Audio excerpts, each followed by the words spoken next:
अस्सलाम वालेकुम रहमतुल्लाहि व बरकातुहू। मेरा नाम है CMW अक्सा मुबीन। मेरी वाइफ को सोजिश बहुत रहती है।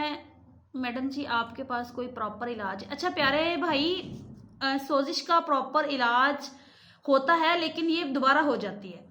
अब दोबारा क्यों होती है? क्योंकि हम बिस्तरी करना या थोड़ा बहुत इन्फेक्शन या महीने में माहवारी आनी, फिर उसमें दर्द रहना। जब किसी चीज़ पे दर्द होना तो साथ में सूजन भी हो जाती है। तो इसलिए आप लोगों को परेशान होने की ज़रूरत नहीं है। ये प्रॉपर हल तो हो सकती है। एंटीबायोटिक खानी पड़ेगी 7 दिन। कोई भी अच्छी एंटीबायोटिक्स इस्तेमाल कर लें। इसके साथ साथ आप हल्की फुल्की पेट की मालिश, यानी कि सिर्फ मेंसेस के ख़त्म होने के बाद 3 दिन बाद ख़त्म होते हैं, 4 दिन बाद ख़त्म होते हैं।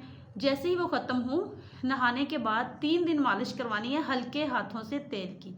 हल्के हाथों की मालिश करवाने के बाद थोड़ी हल्की फुल्की सकाई। हल्की सकाई का मकसद है कि बहुत ज़्यादा हैवी गरम घंटा पूरा सकाई नहीं करते ना, हल्की सकाई करनी है, हल्की मालिश करवानी है, 7 दिन एंटीबायोटिक्स खानी है, डाइट अच्छी करनी है। इंशाल्लाह ये बिल्कुल ठीक हो जाएगी। और अगर दोबारा बार बार नहीं होती, कुछ अरसे बाद होती है, ज़ाहिर है इंटरकोर्स वगैरह करना होता है तो सूजन वगैरह दोबारा कुछ ना कुछ प्रॉब्लम्स हो जाती हैं।